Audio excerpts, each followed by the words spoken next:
Hutch sits inside a stark interrogation room, his body battered and bruised. Two FBI agents press him for answers, demanding to know who he really is. Hutch remains calm and detached, insisting that he is nobody. Outside that room, his life appears painfully ordinary. Hutch lives a quiet, repetitive existence as an office worker, sharing a distant marriage with his wife Becca, raising their teenage son Brady and young daughter Sammy. Each day blends into the next, marked by routines and unspoken frustrations. One night, Hutch wakes suddenly and checks on his children. Sammy sleeps peacefully, but Brady is awake. Strange noises echo through the house. Hutch heads downstairs, gripping a golf club, as he discovers two thieves breaking in. As he reaches for the phone, one of them pulls a gun and demands money. Hutch hands over the cash from a bowl along with his wristwatch. As they move, he notices a small bird tattoo on one thief's wrist. Brady attacks the second intruder, causing the armed thief to aim the gun at him. Hutch raises the golf club, ready to strike, but stops himself. He orders Brady to let go. The thief punches Brady before fleeing. Becca pleads for them to take what they want and leave, and the intruders disappear into the night.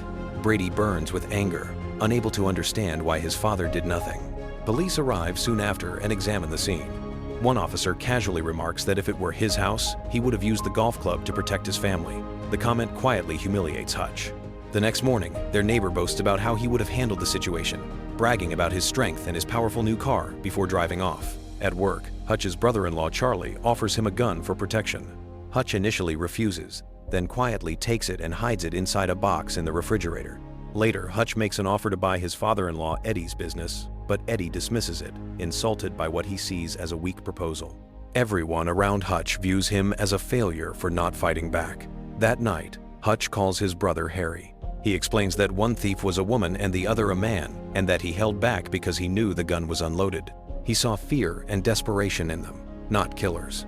Hutch visits his father at the nursing home, where his father asks if he is all right. Hutch says yes. On the drive home, he checks in on Brady, trying to reconnect, but the distance remains.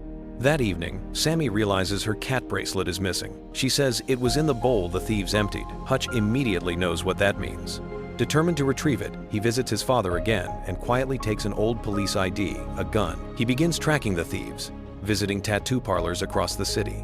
At one shop, he flashes the ID, but the customer notices it is expired. Hutch calmly offers cash instead. When the customer recognizes the bird tattoo, fear sets in and an address is quickly provided. Hutch confronts the thieves at their home.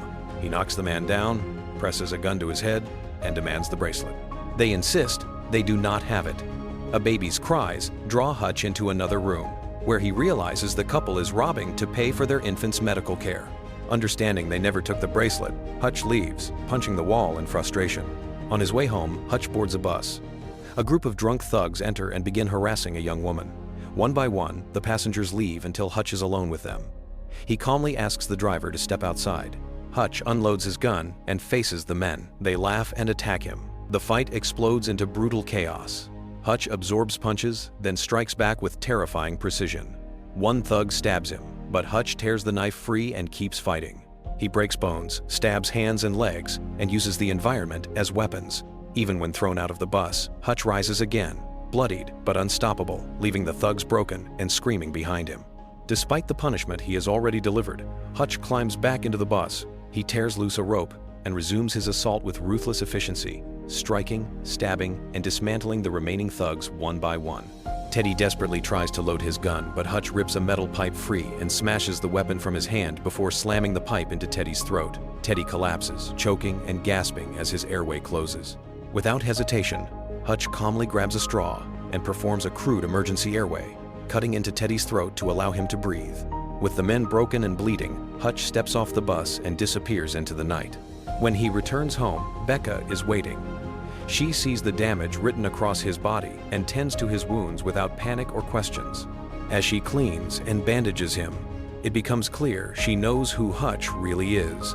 The quiet tension between them breaks as Hutch finally vents his frustration about the emptiness of his life and the man he has tried to bury. That night, Becca reassures him, and the two reconnect, reaffirming the bond that had long been strained. Elsewhere, Julian enters a nightclub surrounded by music and flashing lights. He sings and dances among his men, projecting an image of careless indulgence. His associates quietly mock him for what they believe is softness. In an instant, He shatters a glass and plunges it into a man's neck, slitting his throat without hesitation. The message is clear. He may dance, but he is a monster when crossed. Julian receives word about his brother Teddy and rushes to the hospital. Teddy lies unconscious, brain damaged and trapped in a coma. Rage consumes Julian. He storms through the ward and beats one of the injured men with a chair when the man admits he does not know who attacked Teddy. When someone suggests Julian never cared much for his brother, Julian reminds them that Teddy was family. Among Teddy's belongings, they find a Metro card, the first real clue. Harry contacts Hutch and warns him about Teddy's connection to Julian, urging him to seek answers from the barber. Hutch follows the advice and visits the barber, a former government handler. The man provides a file detailing Julian's background and explains his role in the Russian criminal underworld and his dealings within the United States. Julian's tech specialist uncovers information about Hutch's father, discovering only that he resides in a nursing home. Unsatisfied, Julian blackmails a Department of Defense officer into exposing Hutch's true past. When the information is delivered, the tech specialist reacts with fear and disgust, throwing the file at Julian and quitting on the spot. Julian responds by summoning his men. Back at home, Hutch senses danger when he notices a suspicious car approaching. He quietly hides his family in the basement and cuts the lights. Julian's men storm the house, but Hutch is ready. He ambushes them with a baseball bat, takes down multiple attackers, stabs one with a knife, scalds another with boiling water, and finishes him with a brutal blow from a kettle. Despite his efforts, Hutch is eventually overwhelmed, stunned with a taser, and captured.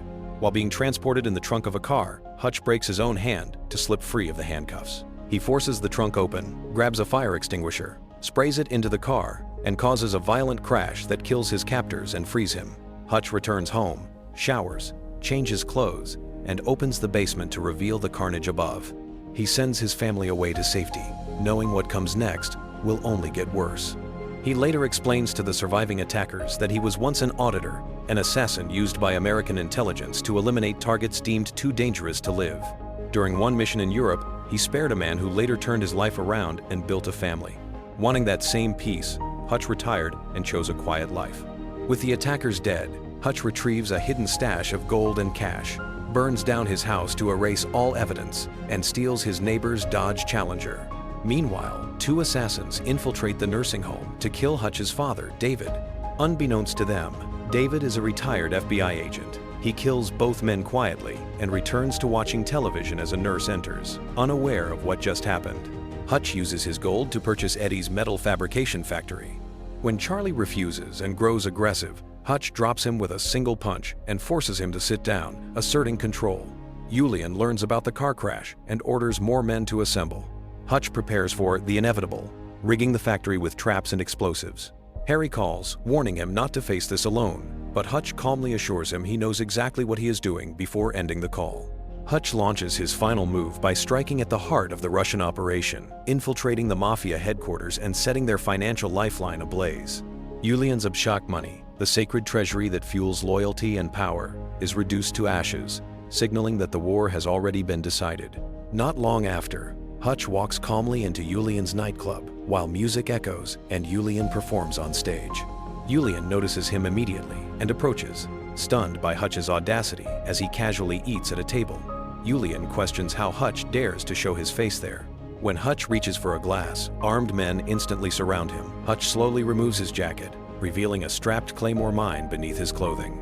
He proposes a private conversation with Julian alone. After a tense pause, Julian orders his men to leave. Hutch explains that he has already burned everything Julian once had and that rebuilding will take far more than money. When Julian appears confused, Hutch produces charred bills as proof. Fury overtakes Julian. Hutch reminds him that it was Julian who brought violence to his home. Julian claims Hutch killed Teddy, but Hutch coldly states that the last time he saw Teddy, he was still alive, and that Teddy chose his fate. Hutch offers Julian one final chance to end the bloodshed and walk away for good. With the claymore still strapped to his chest, Hutch stands, walks past the stunned guards, and exits the club. He gets into his car just as Julian storms outside. Gunfire erupts as Hutch speeds away. Julian orders his men to pursue, leaping into a car as the chase begins. Bullets tear into Hutch's vehicle as he weaves through traffic. He attempts to escape down a narrow turn, only to be blocked by a bus ahead and another car behind. Hutch ducks as gunfire shatters the interior. Thinking fast, he rips off the rearview mirror and uses it to track his enemies. When the bus begins to move, Hutch reverses hard, firing at the car, blocking him before spinning away. Julian's men continue the chase, refusing to let him escape. The pursuit leads to the metal fabrication factory. Gunfire erupts again as Julian shoots Hutch in the arm. Hutch takes cover behind a car as bullets rain down. Inside the factory, Harry smashes a window and opens fire, dropping several attackers. David emerges moments later, firing with precision as he joins the fight.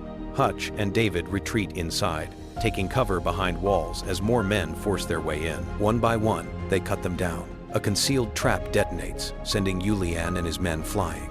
Though Julian survives, Harry reappears from the stairs and eliminates another attacker. When more men pursue him, one triggers a trap that explodes, tearing them apart. Harry fights relentlessly, gunning down the remaining attackers. David continues firing with deadly accuracy, while Hutch pushes forward, setting off more traps that slaughter anyone who advances.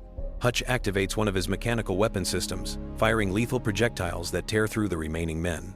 Together, Hutch, Harry, and David wipe out Julian's forces. In the chaos, Julian shoots Harry in the shoulder. Hutch drags him to cover as Julian presses forward, exchanging fire until every weapon clicks empty.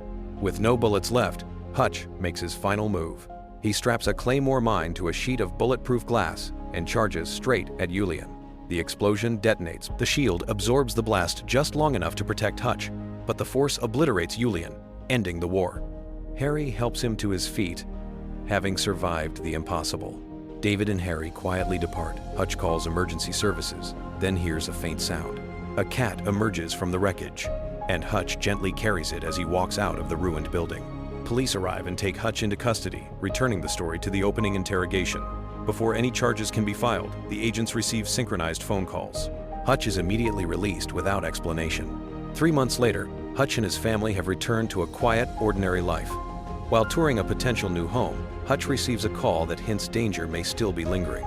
As he and Becca listen, they calmly ask the realtor a simple question about the house, wanting to know if it has a basement. In a mid-credit scene, David and Harry are shown traveling together in a family camper, weapons at the ready, heading toward the border, suggesting that their work may not yet be finished. Make sure to subscribe and turn on notifications so you can watch more videos like this. Thanks for watching.